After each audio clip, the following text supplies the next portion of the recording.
सबसे पहले तो मेरी बहनें, आपका इस सभा में बहुत बहुत स्वागत। मैं जानती हूँ दूर से आई हैं, गर्मी भी है, तो आपने खूब कष्ट किया मेरी बातों को सुनने के लिए। इसके लिए मैं आपको धन्यवाद देती हूँ और आपका यहाँ स्वागत करती हूँ। भाइयों, आप सबका भी इस सभा में बहुत बहुत स्वागत।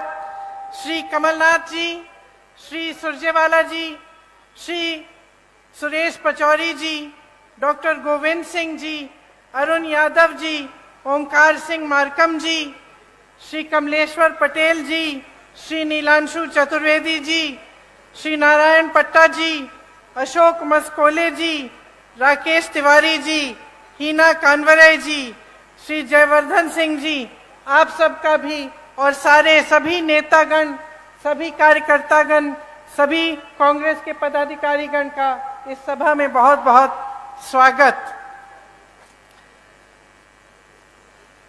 एक बार मेरे साथ बोलिए, हर हर नर्मदे,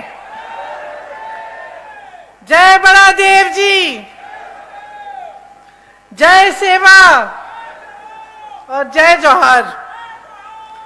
ये महाकौशल की भूमि है, आदिवासी संस्कृति, आप सबकी संस्कृति का ये आंगन है। इस धरती को मेरा बहुत बहुत प्रणाम। क्रांति दूत शंकर शाह जी, श्री रघुनाथ शाह जी, श्री हृदय शाह जी, श्री दलपत शाह जी, श्री टंटिया मामा जी, रानी दुर्गावती जी, रानी अहिल्याबाई जी, अवंतीबाई लोधी जी और रानी फूल कुंवर जी को मेरा नमन। ये एक ऐसी धरती है जहां इतने सारे वीर, इतने सारे महापुरुष रहे हैं। यहाँ आपकी एक बहुत खास संस्कृति है। आते वक्त मैं सोच रही थी कितनी सुंदर, प्राचीन और अनूठी संस्कृति है आपकी। मुझे याद है मेरी दादी जी इंदिरा जी कहती थी कि दुनिया से सबसे बढ़िया संस्कृति है, क्योंकि इसमें आपको प्रकृति से प्रेम सिखाया जाता है, आपको प्रकृति की सुरक्षा करना सिखाया जाता है, प्रकृति की पूजा करना सिखाया जाता है और प्रकृति पर निर्भर आप एक सादा जीवन जीते हैं। अथक मेहनत करते हैं, परिश्रम करते हैं, कर्मठता के आपके असूल हैं और पारंपरिक हुनर और कौशल के सहारे आप अपना जीवन चलाते हैं। साथ साथ प्रकृति को आप समृद्ध रखते हैं और मजबूत रखते हैं। देखिए, मैं अभी मणिया चौगान में गई थी। वहां पे मैंने पहली बार देखा ऐसी जगह को और आप सबकी श्रद्धा उस जगह से जुड़ी है, वहां पे आपकी आस्था जुड़ी है। आदिवासी आस्था के गौरव का केंद्र है। मैं वहां गई तो मुझे बताया गया कि जो आपकी पगड़ी है, इससे आपका सम्मान जुड़ा हुआ है। मुझे बताया गया कि अगर कोई ऐसी बात होती है, मान लो किसी से ऋण ले लिया, चुका नहीं पा रहे हैं, तो आप पगड़ी रख के जाते हैं। तो ये बात मेरे मन में आई कि जब हम यहाँ चुनाव के समय आते हैं और हम आप सबसे बड़े बड़े वादे करके जाते हैं और कहते हैं कि हम ये करेंगे, घोषणाएं करते हैं, तो एक तरह से हम अपनी पगड़ी आपके सामने रखते हैं।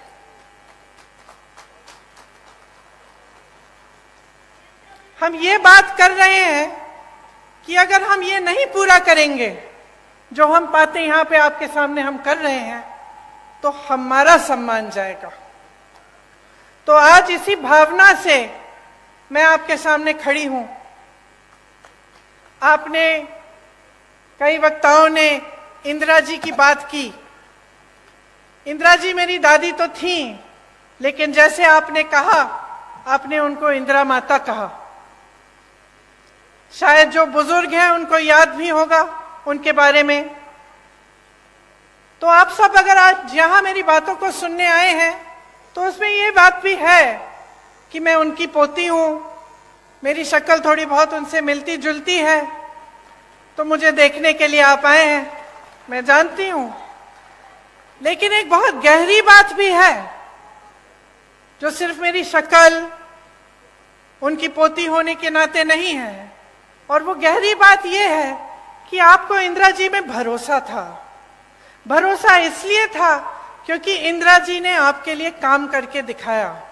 आप उनको माता कहते थे, तो इसलिए कहते थे कि आपकी श्रद्धा उनसे भी जुड़ी हुई थी। और मेरे लिए ये एक बहुत बड़ी जिम्मेदारी है, एक बहुत बड़ी जिम्मेदारी है कि आज मैं यहाँ आपके सामने खड़ी हूं। आपने मेरी दादी जी को माता जी माना, और मैं यहाँ खड़े होकर आपके सामने कुछ बातें कर रही हूं।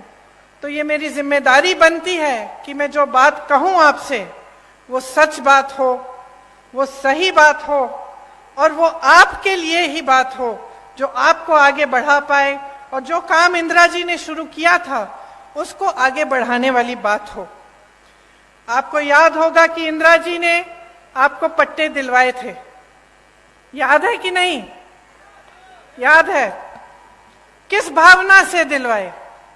इसी भावना से दिलवाए कि ये आपकी जमीन है, ये आपका सम्मान है, ये आपसे जुड़ी हुई बातें हैं, और आपको पूरी तरह से की शक्ति आपके हाथों में मिलनी चाहिए। कांग्रेस पार्टी की यही परंपरा रही है, यही असूल रहे हैं, और हम चाहते हैं कि जो संपत्ति है देश की, प्रदेश की, आपके जिले की, ये संपत्ति आपके हाथों में जाए। हम चाहते हैं कि आप मजबूत बने, आपकी शक्ति आपको मिले। और जब आप यहाँ पे चुनाव के बारे में बातें सुनने आते हैं, मेरी भी, अनेक अलग अलग पार्टियों के नेताओं की, तो आप हमेशा एक बात को अपने ध्यान में रखिए कि क्या ये लोग आपकी शक्ति आपके हाथों में देंगे कि नहीं देंगे। अब कांग्रेस की जो परंपरा रही है उसको आप देखिए। आपके लिए वन अधिकार का कानून लाया गया ताकि वन पर सबसे पहले आपका अधिकार बने, क्योंकि यही आपकी मूल संस्कृति रही है और एक तरह से मनुष्यता की मूल संस्कृति रही है। तो इसको बचाने के लिए और मजबूत पर करने के लिए आपको वन का अधिकार दिया गया था। जो भी नेता यहाँ आता है, मैं जानती हूँ ये 3 शब्द बोल के जरूर जाता होगा, जल, जंगल और जमीन, है कि नहीं? बोलते हैं ना। लेकिन इसके नीचे क्या अर्थ है, इसको समझना बहुत जरूरी है। क्या नेता गहराई से बोल रहा है या आपके सामने एक जुमला बना के छोड़ दिया है? आपको मालूम होगा कि कांग्रेस की सरकार ने आपको ये वन अधिकार दिलाकर जल, जंगल और जमीन पर आपको अपना अधिकार लौटाया। मनरेगा लाए, मनरेगा से ग्रामीण रोजगार बने। जो पलायन की बात कमलनाथ जी ने की, पलायन किस लिए होता है? पलायन इसलिए होता है जब ग्रामीण रोजगार नहीं बनता, जब आपके इलाके में, आपके गांव में, आपके जिले में रोजगार नहीं मिलता, तभी तो बच्चा सोचता है कि घर छोड़ के बड़ी शहर में नौकरी ढूंढेगा, क्योंकि यहां नहीं मिल रही है। तो मनरेगा किस लिए बनाया गया था? आपको मजबूत बनाने के लिए, ताकि आपको रोजगार गांव में मिले, ताकि आपको पलायन करना नहीं पड़े। आज पलायन बहुत बड़ी समस्या है यहाँ की। भोजन का अधिकार का कानून मिला आपको, इससे आपके बच्चों को जो भोजन का अधिकार है वो दिया गया कि सरकार की जिम्मेदारी बनती है कि आपको भोजन मिलना है। पंचायत व्यवस्था को कांग्रेस की सरकारों ने मजबूत किया। जो पैसा पंचायत को आना चाहिए था वो आया। पंचायत में जो निर्णय लेने चाहिए थे कि आपके यहाँ कुछ काम कराना है या कोई समस्या है उसको सुलझाने के लिए, वो पंचायत में ही लिया जाए, ये कांग्रेस की सोच थी। इन सब चीजों से आपके हाथ मजबूत हुए। अब आप अगर देखें तो जितने भी अधिकार कांग्रेस ने आपको दिए और जो जो काम आपकी मजबूती के लिए किए, जब भाजपा आई तो एक एक करके ये अधिकार आपसे छीने गए। आज सरपंचों को की अधिकार में कटौती है, आप सब जानते होंगे। मनरेगा को लागू ही नहीं किया, पलायन और बढ़ गया है क्योंकि गांव में रोजगार नहीं मिल रहा है, आपकी जमीनें छीनी जा रही हैं, आपको उपज के सही दाम नहीं मिलते, आप विरोध करते हैं, प्रदर्शन करते हैं तो आपके ऊपर गोलियां बरसाई जाती हैं। वन का अधिकार ही खत्म कर दिया। कमलनाथ जी ने आपको पट्टे दिए थे, आपको याद होगा उस 15 महीनों के सरकार में उन्होंने आपको पट्टे दिलवाए और ये काम भी इन्होंने रोक दिया है भाजपा ने। तो देखिए, आपका जो समाज है, मेरी बहनें बैठी हुई हैं, आपका जो समाज है इसके साथ बहुत अत्याचार हुआ है। आपने देखे होंगे इतने सारे जो वीडियो वायरल हुए हैं, देश में प्रदेश में सबसे ज्यादा बच्चियों को यहीं पे मध्य प्रदेश में यहीं पे गायब हो रही हैं, सबसे ज्यादा बच्चियां, 1.5 लाख बच्चियां और महिलाएं गायब हो गई हैं इनके राज्य में।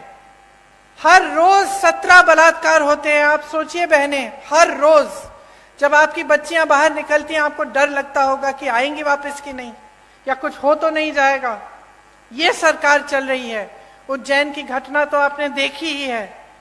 और आदिवासी जनों पर, आप पर जो अत्याचार बरसाए जा रहे हैं उनका अब कोई मुकाबला नहीं है। पूरे देश में मध्य प्रदेश उनमें नंबर 1 हो गया है। तो देखिए, यहाँ की जो परिस्थितियां हैं वो मुश्किल होती चली जा रही हैं। आपको रोजगार नहीं मिल रहा है, आपको वन पर अधिकार नहीं मिल रहे हैं, यहाँ पे अत्याचार बढ़ रहे हैं, तो पलायन तो होगा ही ना। ये देखकर इतना दुख होता है कि ऐसे बड़े बड़े शहीदों की धरती पर यहां से लोग छोड़ के जा रहे हैं रोजगार लेने के लिए, और यहां पर रोजगार आपके लिए पैदा नहीं कर रहे हैं। 18 सालों से भाजपा की सरकार है, रोजगार के मौके नहीं बने, सिर्फ लूट में व्यस्त रहे हैं ये लोग।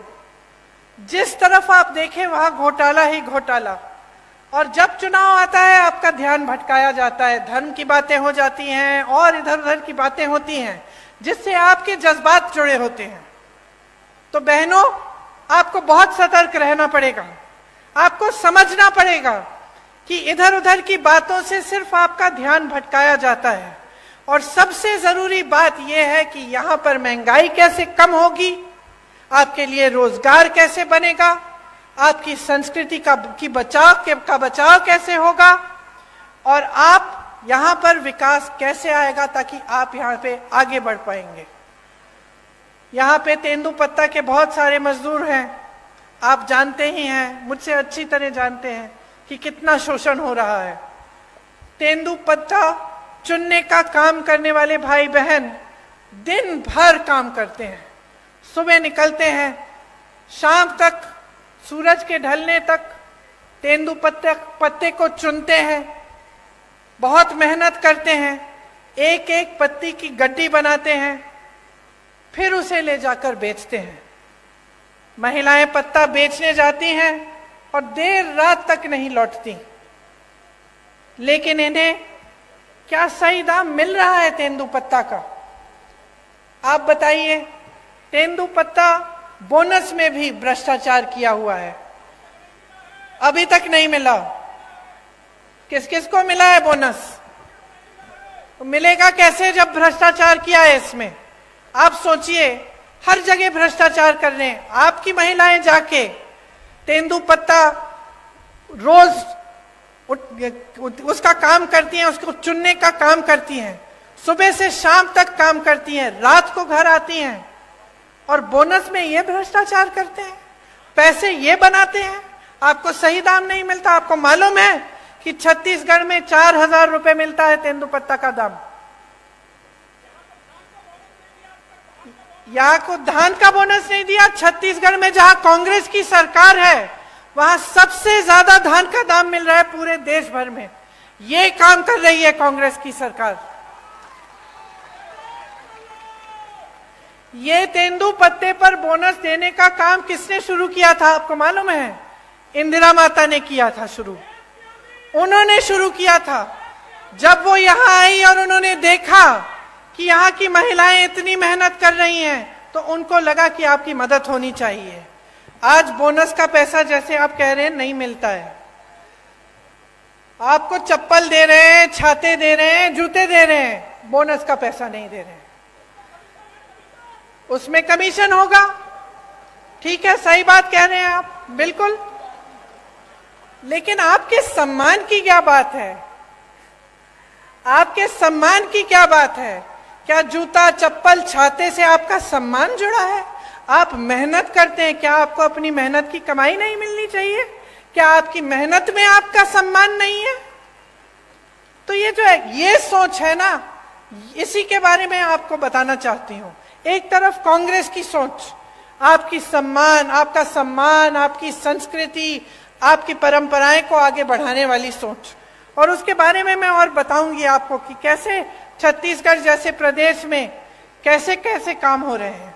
और दूसरी तरफ भाजपा की सोच जो है कि जब आप सत्ता में हैं कुछ नहीं करें, जनता को आगे बढ़ाने का काम नहीं करें, भ्रष्टाचार करते जाएं, जहां पे आपको मौका मिला वहां हाथ मार लिया, पैसे लूट लिए, काम नहीं किया। चुनाव आने का समय आया, 18 साल से जो आपने काम नहीं किया वो चुनाव के 18 दिन पहले आप शुरू कर लेते हैं। ये घोषणा करेंगे महिलाओं के लिए, आदिवासी जनों के लिए घोषणा करेंगे, कोई और घोषणा कर देंगे बच्चों के लिए, युवाओं के लिए। लेकिन जब आप 18 साल से आपकी सरकार है, जब आप सत्ता में हैं और आप थे, तो आपने क्यों नहीं किया ये काम? ये मैं पूछना चाहती हूँ। और मैं चाहती हूं कि आप सबका ध्यान इसी तरफ आकर्षित हो। आपको आपकी सम्मान की कमाई मिलनी चाहिए। ये जो इन्होंने चप्पल जूते छातों की बात की है ना, इसको बंद कराइए। देखिए, थोक में खरीदते हैं, आपको एक जोड़ी चप्पल पकड़ा देते हैं, आपका कौन सा साइज है नहीं है वो भी नहीं मालूम, ऐसे ही पकड़ा देते हैं और सोचते हैं कि ये चप्पल, ये जूते, ये छाते आपको पकड़ाने से आप चुप हो जाएंगे और अपना बोनस नहीं मांगेंगे। इतना भी आदर नहीं करते आपकी मेहनत का। ये आपकी मेहनत की कमाई है, आपका अधिकार है, आपको बोनस मिलना चाहिए और आपको तेंदुपत्ता का सही दाम मिलना चाहिए। अब मैंने छत्तीसगढ़ की बात की, मैंने छत्तीसगढ़ की इसलिए बात की, बहनों सुन लो, क्योंकि छत्तीसगढ़ में कांग्रेस की सरकार है। अभी अभी कुछ दिनों पहले मैं बस्तर गई थी, जहां पे आपकी तरह, यहाँ की तरह आदिवासी संस्कृति है, आदिवासी बहन भाई रहते हैं। तो वहां जो कांग्रेस की सरकार है, सबसे पहले तो आज के दिन तेंदुपत्ता के लिए वहां पे 4,000 रुपए मिल रहे हैं पर बोरा, प्रति बोरा। आदिवासी क्षेत्र को उन्होंने एक ब्रांड बना दिया है, मतलब पूरी दुनिया में जाना जाता है बस्तर की ये आदिवासी क्षेत्र है, एक ब्रांड है। वहां पे बड़े बड़े मिलेट के प्रोडक्शन के प्लांट लगा दिए हैं, ताकि वहां की जो उपज है उसमें से ऐसी ऐसी चीजें बनी जो पूरी दुनिया में, पूरे देश भर में पहुंच सके। वहां कोदा, कुटकी, रागी, ज्वार जो उगता है, उसमें से ऐसी ऐसी चीजें बनाई हैं जो दिल्ली की बड़ी बड़ी दुकानों में बिक रही हैं। अच्छा, वहां इंग्लिश मीडियम स्कूल खोले हैं अपने आदिवासी बहन भाइयों के लिए। वहां की ये नीति है कि आदिवासी पाठशालाएं बनाई हैं जिसमें आपकी संस्कृति सिखाई जाती है। गौठान में रोजगार बनाए हैं, ताकि जो मेरी बहनें हैं, मैं आपको बताना चाहती हूं, जो काम कांग्रेस की सरकार ने छत्तीसगढ़ में किया, मैं गई थी काम को देखने के लिए, वहां मैं कुछ महिलाओं से मिली, वहां जो स्वयं सेवा समूह है उनके गौठान है, और मैंने पूछा कितना कमा रही हो बहन? पता है क्या जवाब मिला? 1 लाख से 6 लाख रुपए बहनें कमा रही हैं गौठान चला के।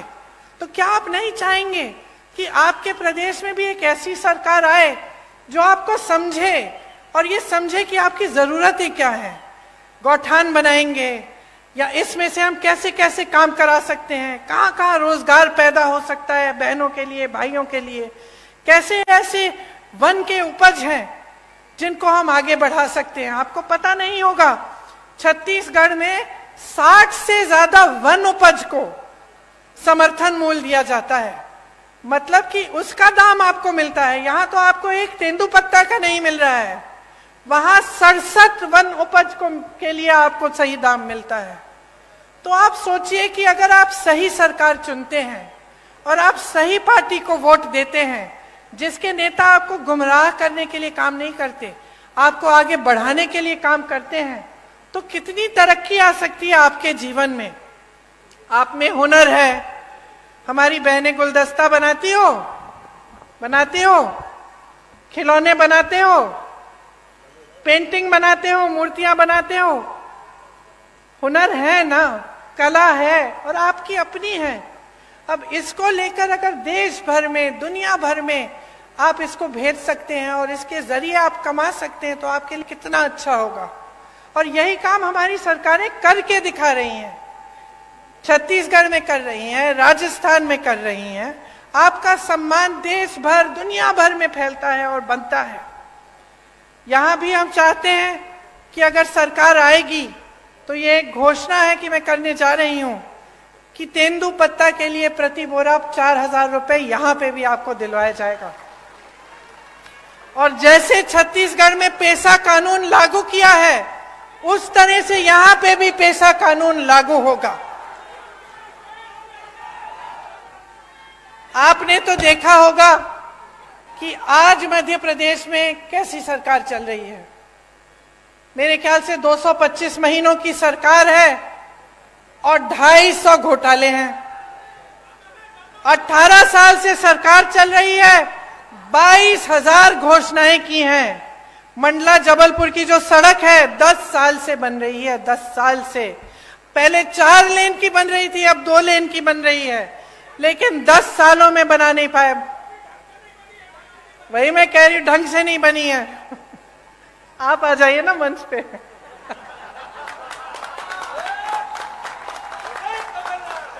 मुझे बताते रहिए। यहाँ की सड़क की तो ये स्थिति है कि गडकरी जी जो मंत्री हैं, जो सड़क बनवाते हैं, उनको आकर माफी मांगनी पड़ी आपके सामने। ये बात है, आप सोचिए।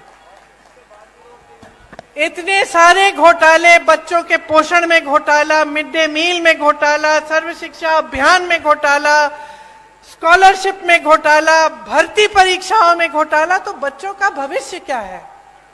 आप बताइए बहन, आप ऐसे कर रही हैं, क्या भविष्य है? आप अपनी बच्चों के लिए मेहनत करती हैं कि नहीं? मेहनत करती हैं, मेहनत से उनका पालन पोषण करती हैं। तमाम दुनिया भर की समस्याएं होती है, लेकिन माँ बाप क्या चाहते हैं कि बच्चों की परवरिश ठीक ढंग से हो, बच्चे आगे बढ़े। लेकिन आपको अंधकार ही अंधकार दिख रहा है। जब आपके स्कूल में पोषण पर घोटाला हो रहा है, जब स्कॉलरशिप पे घोटाला है, जब भर्ती की परीक्षाओं में घोटाला है, तो बेचारा नौजवान करे क्या? स्कूल करता है, पढ़ाई करता है, अच्छे अच्छे अंक भी लाता है, आगे जाकर फीस भरता है, ट्यूशन करेगा, भर्ती परीक्षा के लिए तैयारी करेगा बेचारा। माँ बाप कभी कभी घर से बाहर भी भेज देते हैं, दूर कहीं पे ट्यूशन सेंटर में, किसी शहर के अंदर की, जा बेटा पढ़ ले, अच्छा भविष्य बनेगा। और फिर क्या होता है?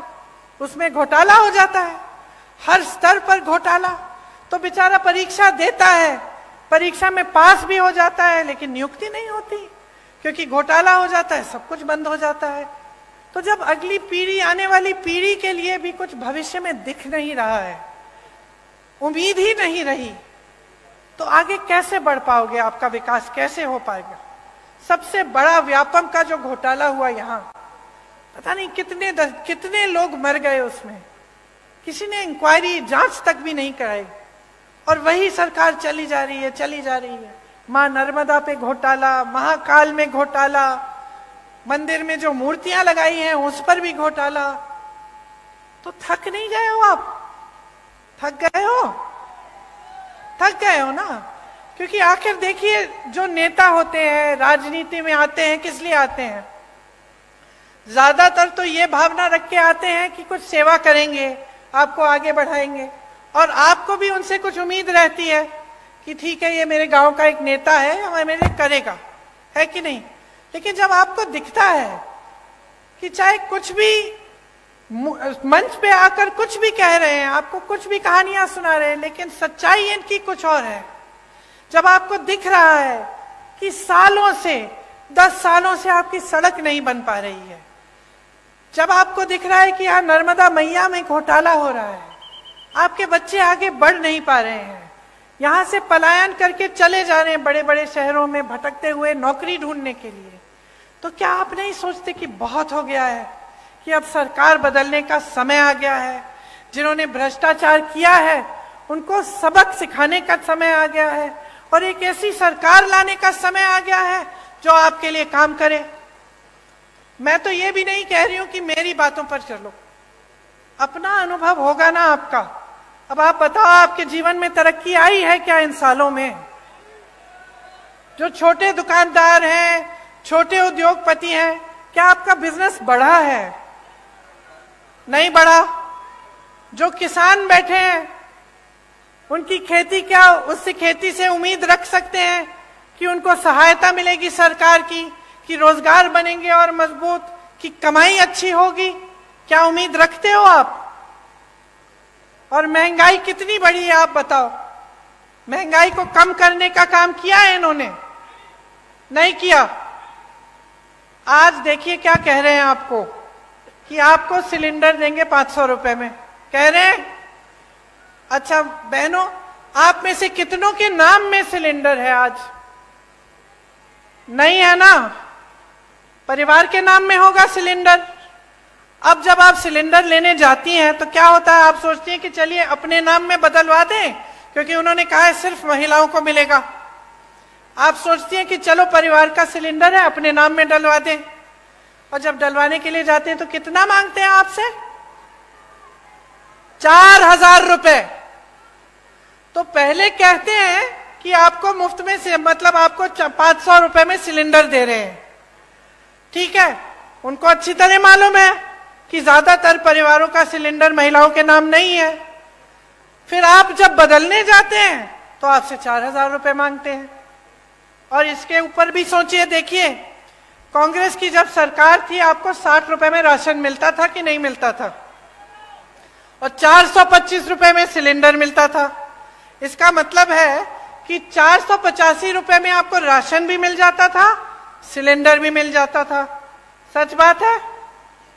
अब इन्होंने आपसे कहा कि चलो सिलेंडर हम आपको 500 में दे देते हैं, राशन आपको मुफ्त दे रहे हैं, ठीक है। और सिलेंडर आज तक, जब तक इन्होंने 500 की बात की, इतने सालों से इनकी सरकार चल रही थी, तो आपको कितने का मिलता था? 1125 रुपए का।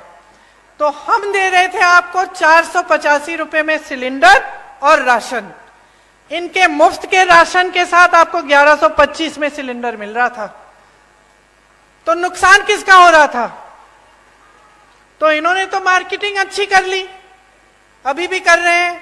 महिलाओं को 500 में सिलेंडर मिल जाएगा, मुफ्त में आपको राशन मिल रहा है, लेकिन असलियत क्या है इसको पहचानो। नुकसान अभी भी आपका हो रहा है। देखिए आपके बच्चे बीमार पड़ते हैं, दवाई खरीदनी पड़ती है, दुकान जाते हो, महंगी महंगी दवाइयां, दवाई पे जीएसटी है। आपके छत में से पानी गिर रहा है, छत को ठीक करना है, सीमेंट, कुछ भी आपको जिस चीज का इस्तेमाल करना होता है वो महंगा हो गया है, उस पे जीएसटी है। मेरे किसान भाई बहन, डीजल पे, पेट्रोल महंगा, डीजल महंगा, जो भी आप इस्तेमाल करते हैं उस पे जीएसटी है। तो कैसे गुजारा कर रहे हैं? कभी मैं सोचती हूँ, मुझे समझ में ही नहीं आ रहा गुजारा कैसे कर पा रहे हो। एक तरफ रोजगार बंद है, बना ही नहीं रहे हैं। जहां से बनते थे बड़े बड़े पीएसयू, वो तो सारे इन्होंने अपने बड़े बड़े दोस्तों को बेच दिए। छोटे उद्योगों से रोजगार बनते थे, खेती से बनते थे, सब बंद कर दिया। मनरेगा बंद कर दिया, ग्रामीण रोजगार बंद कर दिया। छोटे छोटे उद्योग, दुकानदार इतने त्रस्त और परेशान है, खुद कमा नहीं पा रहे हैं, रोजगार कहां देंगे? एक तरफ रोजगार बंद, दूसरी तरफ महंगाई इतनी बढ़ चुकी है, ऊपर से अत्याचार लादे जा रहे हैं आप पे। तो आप गुजारा कैसे करते हैं? आप सुबह जब उठते हैं तो कैसे सोचते हैं कि चलो एक और दिन हम निकाल लेते हैं, चलते हम तेंदुपत्ते को चुनने के लिए, शायद कुछ कमाई हो जाए। क्या ये सही है जो आपके साथ हो रहा है? क्या ये सही है? जोर से बोलो। सही नहीं है, क्योंकि हम सब जो यहां खड़े हैं आपकी वजह से खड़े हैं। जितने भी नेता हैं हमारी पार्टी के हों, किसी और पार्टी के हों, उनको बनाने वाले आप हैं। आप सत्ता नहीं दोगे ना, आप वोट नहीं दोगे, तो हिम्मत है किसी की इस स्टेज पे आने की, इस मंच पे खड़े होने की? तो शक्ति किसकी है? जोर से बोलो, शक्ति किसकी है? वोट किसका है? तो इस्तेमाल करो इस शक्ति को, आंख मत बंद करो, जागरूक बनो, अपनी शक्ति को समझो, इसे पहचानो। ये जो खेल खेले जाते हैं आपके साथ, इनको देखो, कितने पद खाली हैं इस सरकार में। आप कहीं भी किसी भी स्तर पर देखिए, पद खाली पड़े हैं, लेकिन यहाँ के नौजवान बेरोजगार हैं। क्यों? पद पड़े हुए, पद दो, भरो उनको। नहीं, आप भर्ती के घोटाले करते हैं, भरना नहीं चाहते। आप स्वास्थ्य की व्यवस्था में देखिए, 70,000 शिक्षकों के पद खाली हैं। स्वास्थ्य व्यवस्था में हर स्तर पर 90% से ज्यादा पद खाली हैं। ये मंडला में आपका अस्पताल नहीं है आज तक। 18 सालों से सरकार है, आपको दूर दूर जाना पड़ता है जब आप बीमार पड़ते हैं। क्यों? ये सरकार तो आपने बनाई है। जैसे मैंने कहा, सत्ता आपने दी है, वोट आपका था, तो अब जिम्मेदारी भी तो आपकी बनती है। मैंने कहा, मैं इंदिरा जी की पोती हूं, एक बहुत बड़ी जिम्मेदारी है कि मैं आपके सामने सच बोलूं, कि मैं जो बातें करूं वो बातें करके भूल न जाऊं। लेकिन आपकी भी बहुत बड़ी जिम्मेदारी है। आपके भी पूर्वज इस देश के लिए शहीद हुए। जब मैं यहां आई, जब मैंने अपना भाषण शुरू किया, तो कितने नाम लिए। ये किसके पूर्वज थे? आपके पूर्वज। इन्होंने इस देश के लिए, आपकी धरती के लिए लड़ाई की, आजादी की लड़ाई लड़ी। तो उनके प्रति भी आपकी जिम्मेदारी बनती है ना, अपने संस्कृति, अपनी परंपराओं के प्रति। और सबसे बड़ी जिम्मेदारी क्या है? कि आप ऐसी सरकार चुने जो आपके देश प्रदेश में विकास लाए और आपके लिए दिन रात काम करे। अगर यहाँ अस्पताल नहीं है तो इनकी हिम्मत नहीं होनी चाहिए थी आपके सामने आने की, कि 18 साल से सरकार चला रहे हैं, 10 सालों से सड़क नहीं बना पाए, 18 सालों से यहाँ अस्पताल नहीं बना पाए। आज पूरे प्रदेश में सीएचसी में एक भी आंख का डॉक्टर नहीं है। जब आंख की बीमारी होती है कहाँ जाते हो? प्राइवेट में जाना पड़ता है। ठीक है, जाओ प्राइवेट में, लेकिन पैसे ही नहीं कमा रहे हो, कमाने के मौके नहीं मिल रहे हैं, कमाई नहीं हो रही है, महंगाई बढ़ रही है, तो कहाँ प्राइवेट में जाओगे इलाज कराने के लिए? किसी ने सोची है ये बातें? तो ये देखिए, अगर एक सही सरकार होती है, उसकी सही नियत होती है, तो बहुत कुछ हो सकता है। आपने सुना होगा, राजस्थान के किसी भी राजस्थान के वासी से पूछिए, वहां चिरंजीवी योजना है, कांग्रेस की सरकार है। चिरंजीवी योजना में 25 लाख तक आपका इलाज मुफ्त सरकार कराती है। मैं तो हार्ट पेशेंट से मिली हूं वहां, कि उनकी पूरी हार्ट की सर्जरी, दिल की सर्जरी की है, और सरकार ने पूरे पैसे भरे उसके लिए, 15 लाख रुपए। इसी तरह से छत्तीसगढ़ में भी ऐसी योजनाएं हैं जिससे इलाज मुफ्त हो रहा है। मैं एक बच्चे से मिली, उसको एक खून की बीमारी थी, उसके पिताजी हाथ जोड़ के कह रहे थे कि कांग्रेस की सरकार ने इसका पूरा इलाज कर दिया है।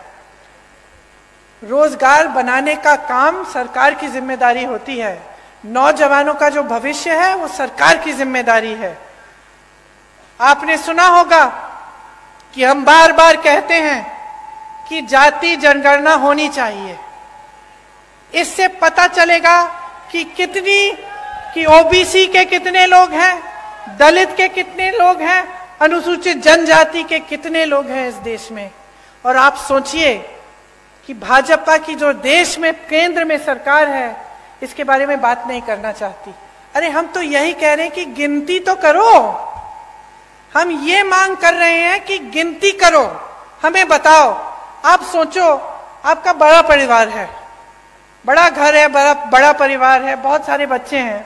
अगर आपको मालूम ही नहीं कि कितने लड़के हैं, कितनी लड़कियां हैं, कितने बच्चे स्कूल जाने लायक हैं, कितने बड़े हैं, छोटे हैं, तो आपको ये जो गिनती है ये करनी जरूरी होती है कि नहीं होती है? कि आप जा रहे हो दुकान, कुछ खरीदना चाहते हो उनके लिए, तो जानना तो जरूरी है ना कि बहुत बड़ा परिवार है भाई, वो चाचा जी के 3 बच्चे हैं और मामा जी के 4 बच्चे हैं। जरूरी है कि नहीं? घर में जरूरी होता है अगर बड़ा परिवार होता है या बड़ा गांव होता है। अब हम कह रहे हैं देश में गिनती करो, हमें बताओ पिछड़ी जाति के कितने हैं, अनुसूचित जाति के कितने हैं, दलित कितने हैं, अनुसूचित जनजाति के कितने हैं। गिनती करो, तभी हमें पता चलेगा कि इनके साथ सही न्याय हो रहा है कि नहीं हो रहा है। क्योंकि आज न्याय नहीं हो रहा है। बिहार में ये गिनती की गई जिसे जनगणना कहते हैं, क्या पता चला? 84% लोग ओबीसी, दलित और अनुसूचित जनजाति के हैं, ये पता चला। अब जब देखा कि पद कितने कितने लोगों के पास है, बड़े बड़े पद, चाहे अधिकारी हो चाहे किसी भी क्षेत्र में हो, तो पता चला कि कहीं नहीं है। जिन लोगों की आबादी ज्यादा है उनको पद नहीं मिल रहे हैं, उनको मौके नहीं मिल रहे हैं। तो जब हम कहते हैं कि जाति जनगणना करो, हम सिर्फ ये कह रहे हैं कि भाई गिनती करो ताकि न्याय हो सके, ताकि जितने ओबीसी हैं उनको न्याय मिल सके, जितने अनुसूचित जनजाति के लोग हैं उनको न्याय मिल सके। जब हम नौकरियों की बात करते हैं, रोजगार की बात करते हैं, आरक्षण की बात करते हैं, तो ये सब हो सके। लेकिन ये सरकार इतना भी नहीं करना चाहती, ये इतना भी नहीं करना चाहते। कहते हैं कि हम ये कह रहे हैं क्योंकि हम जनता और समाज को बांटना चाहते हैं, इसलिए। लेकिन हम इसलिए कह रहे हैं क्योंकि हम न्याय दिलवाना चाहते हैं, और ये इसलिए नहीं कर रहे हैं क्योंकि ये न्याय नहीं दिलवाना चाहते हैं। आज किसान परेशान है, यहाँ के मेरी आदिवासी बहन भाई परेशान हैं, नौजवान परेशान हैं। तो आप सोच समझ के अपना वोट डालिए, क्योंकि इस वोट से आपके अगले 5 साल तय होंगे। आपके बच्चों का भविष्य क्या होने वाला है वो तय होगा। 1.5 साल में कांग्रेस पार्टी ने यहां कितने काम किए? 15 महीनों में 27 लाख किसानों का कर्ज माफ किया, सामाजिक सुरक्षा का पेंशन 600 रुपए किया, 1 करोड़ परिवारों को 100 रुपए में 100 यूनिट की बिजली दिलवाई, 1000 गौशालाएं बनाई, 12,000 बर्तन बैंक बनाए, ओबीसी आरक्षण को 14% से 27% तक बढ़ाया। कांग्रेस की सरकार आपके लिए काम करके दिखाती है। आज भी आपके सामने कुछ गारंटी लाई है, इनके बारे में मैं 2 मिनट के लिए आपको बताती हूं, उसके बाद आप जा सकते हैं घर। कष्ट हो रहा है, शायद धूप भी है। देखिए, जैसे किसान को कर्ज माफ करने का काम हमने शुरू किया था, उसको हम फिर से शुरू करेंगे। तो किसानों का कर्ज माफ करेंगे। 100 रुपए में जैसे 100 यूनिट बिजली आपको पहले दिलवाई थी, वो फिर से दिलवाएंगे। 200 यूनिट की बिजली हाफ की जाएगी, बिल हाफ की जाएगी, मतलब उसकी बिल आधी आएगी। पुराना पेंशन लागू होगा।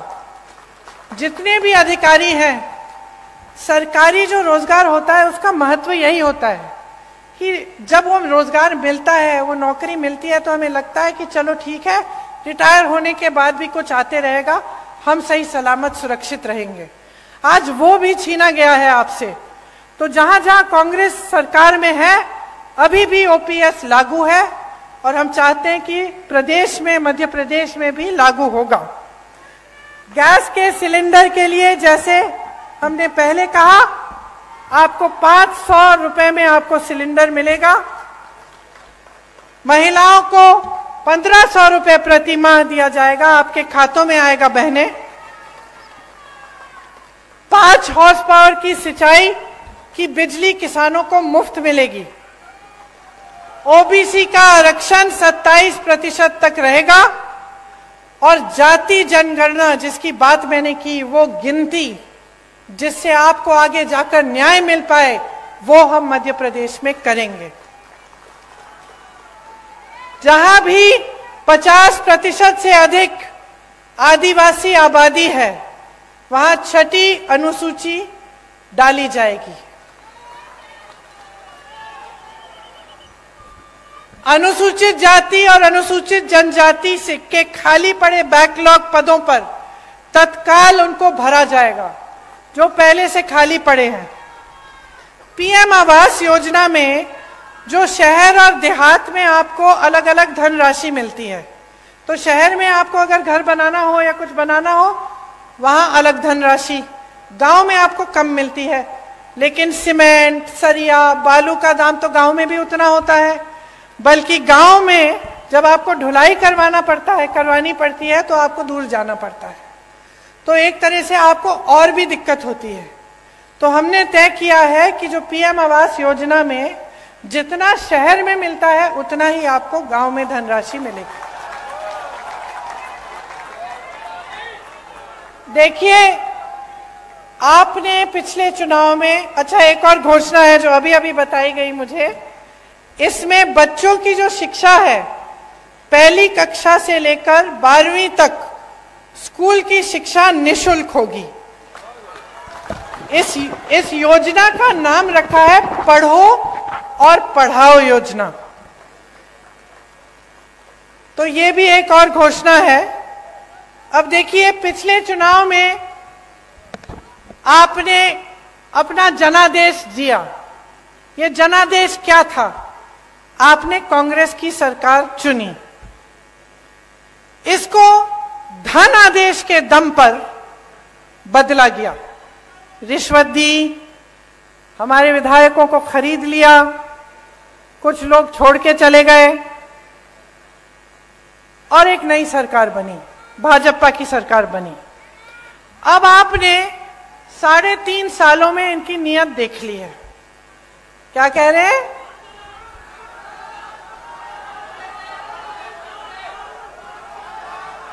सुनाई नहीं दे रहा ठीक से, मुझे बताइए। हाँ जी, कमलनाथ जी आइए।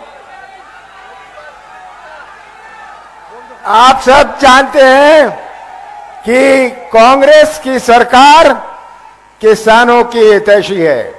मैं यहां नहीं बोल रहा, पर मैं आपको एक आश्वासन दे सकता हूं कि आप निराश नहीं होंगे।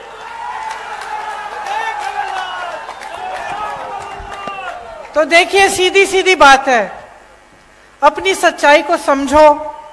जो आपकी असलियत है, जो आप जी रहे हो, उसको देखो।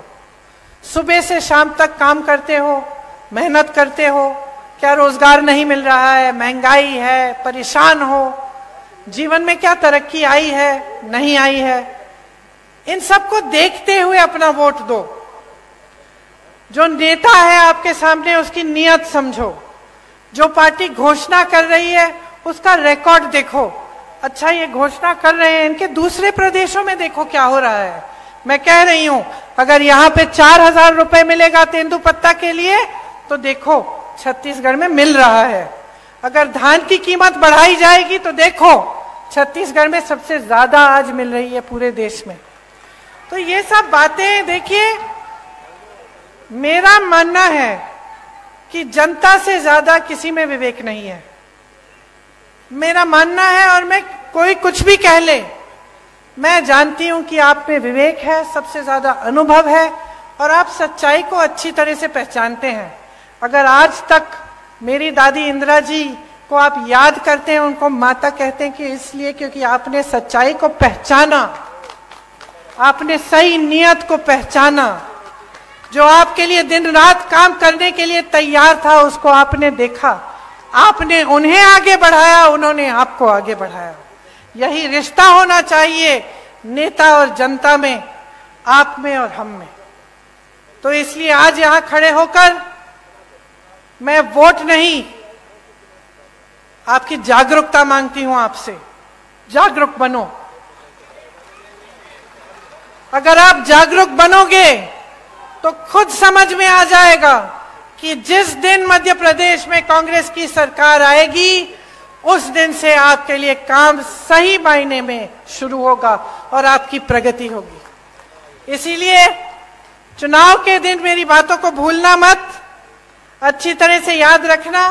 ये जो घोषणाएं हम कर रहे हैं ये हम ऐसे नहीं कर रहे हैं, हमने प्रदेशों में करके दिखाया है।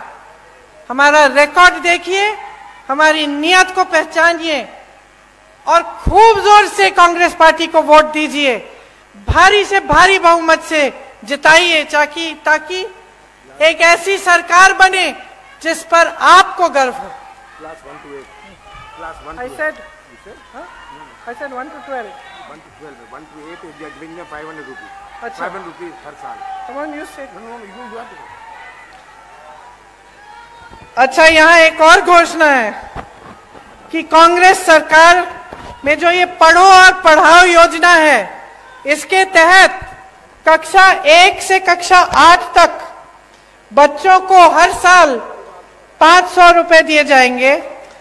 कक्षा 9 से 10 तक 1000 रुपए दिए जाएंगे हर महीने। तो यहाँ तो हर साल लिखा है, मैं सोच ही रही थी कि भाई कैसे हर साल हर महीने यहाँ लिखा है। ये 500 रुपए हर महीने मिलेंगे।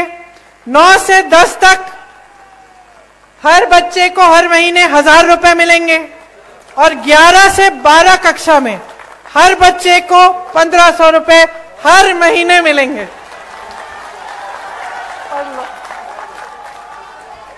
अच्छा, एक बार मेरे साथ कहिए, जय हिंद, जय हिंद, जय हिंद। धन्यवाद।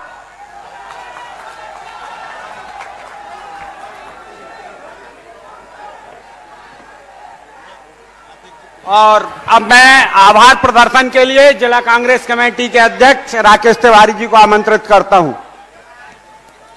आज मां नर्मदा के पावन तट पर इस ऐतिहासिक नगरी मंडला में आयोजित इस जन आक्रोश सभा में उपस्थित जन जन के नेता, बहुत ही सम्माननीय आदरणीय प्रियंका जी, उपस्थित माननीय कमलनाथ जी,